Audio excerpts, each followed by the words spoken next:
Was Jesus really dead? Like, how dead was he? Because we do have evidence of people being pronounced clinically dead and then being revived. Is it possible Jesus had simply gone into a coma from his ordeal? This guy's talking about the Swoon theory, a 200-year-old theory that came about 1,800 years too late. Of course there are stories of people who were pronounced clinically dead who ended up still being alive. But before Jesus was crucified, he was scourged. This was no ordinary beating. The Romans took a flagrum with lead balls, bone, and porcelain embedded at its ends and lashed the victims front and back, lacerating the tissue often down to the victim's bones.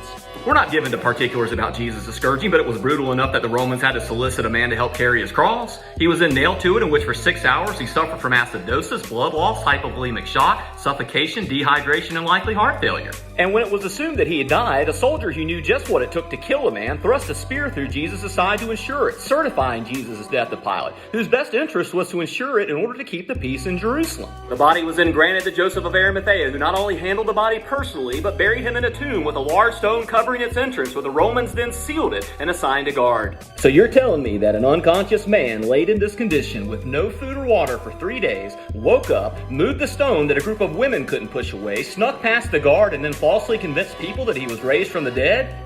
You want to try to make that stick?